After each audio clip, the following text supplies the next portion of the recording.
எளிமைப்படுத்துறது. எளிமைப்படுத்தும் போது மக்களுக்கு எப்படி எளிமைப்படுத்துறது அப்படின்னா, அவங்க கேள்விக்கான பதிலை வந்து காலத்தை அறுதி விட்டு ஒரு குறிப்பிட்ட இலக்குகளை வந்து அவங்களுக்கு தீர்மானித்து கொடுக்குறதோ, அந்த இலக்குகளை வேண்டான்னு ஒதுக்குறதும் தான் இங்கே எளிமைப்படுத்துறது. இது மக்களுக்கானது. ஆனால் ஜோதிடர்கள் அப்படி கிடையாது. இப்போ என்ன பண்ணுறோம், பஞ்சாங்க கணக்குலேருந்து ஆரம்பித்து கற்றல் கணக்குகள் வரைக்கும் என்ன அப்படின்னா, கடலில் வந்து இறங்கி முத்து எடுக்கலாம். எங்கே வேணால் முத்து எடுக்கலாமா? இல்லை. இப்போ வேதாரண்ய கடல் இருக்குது, தூத்துக்குடி கடல் இருக்குது. எங்கே முத்து எடுக்கலாம்? தூத்துக்குடியில் தான் முத்து எடுக்கலாம். அது தெரிஞ்சிருக்கணும்ல. நீங்கள் எல்லா ஜோதிட முறைகளும் நீங்கள் தெரிஞ்சிருந்தாலும் அட்சய இலக்கண பദ്ധதி ஜோதிட முறை முழுக்க முழுக்க முழுக்க மாறுபட்டது. மனிதோட்ட இலக்கணம். மறுபடியும் சொல்கிறேன், ஜோதிடர்களுக்கு முதல்ல புரியும். எல்லாருமே சொல்லுவாங்க, ஏன் மூர்த்தி நீங்கள் ஜோதிடம் பார்ப்பது இல்லைன்னா மக்களுக்கு புரிய வைக்கின்ற முதல் வேலை. அப்புறம் தான் ஜோதிடர்களுக்கு நான் கற்றுக் கொடுக்க வேண்டிய வேலை.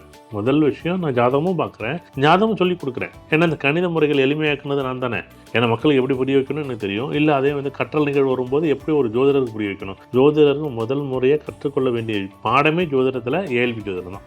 வாழ்க்கையோட கணக்கு தெரியாமல், சார் நாங்கள் பொதுமக்களாக இருந்தால் நான் கற்றுக்கூடாதான்னு ஒரு கேள்வி கேட்டால் கற்றுக்கலாம். அங்கே என்ன பண்ணுறேன், மக்களுக்கு எந்தெந்த கணக்கில் எப்படி எளிமையாக்கி அதை கொடுக்கணும் அதையும் நான் கற்றுக் கொடுக்குறேன். நான் படிப்பே அதை பற்றியான படிப்பு தான். கற்றலை எப்படி எளிமையாக்குவது, ஒரு விஷயத்தை எப்படி அவங்களுக்கு புரியும்படியாக சொல்கிறது. இப்படி வரும்போது அவங்களுக்கு ஆட்டோமேட்டிக் என்ன பண்ணுறது, அதை புரிஞ்சக்கூடிய தன்மை இருக்கான இருக்குது. ஒரு எளிமைப்படுத்துதல் எதற்காக பண்ணீங்க, அது எப்படி நீங்கள் அதை நடைமுறைக்கு கொண்டு வந்திருக்கீங்க? ஒரு மாணவனுக்கு சொல்லி புரிய வைக்கிறது, ஒரு ஜோதிடருக்கு சொல்லி இந்த ஜோதிட முறையை கற்றுக் கொடுப்பது ரொம்ப ரொம்ப ஈஸிங்க, ரொம்ப ஈஸி. ஆனால் ஒரு வாடிக்கையாளர்களுக்கு ஒரு ஜோதிடத்தில் இருக்கக்கூடிய நிறைகுறைகளை, எப்பா இந்த ஜாதகத்தில் இப்படி தான் நீங்கள் சொல்லும்போது அவங்க காது கொடுத்து கூட கேட்க மாட்டாங்க. நீங்கள் கேட்டுட்டு போனது பிறகு அவர் என்ன சொன்னார்னே தெரியல, என்ன கேள்வின்னு இவங்களுக்கு தெரியல, அவர் என்ன சொன்னார் இவங்க கேட்குற இடத்துல இவங்களும் இல்லை.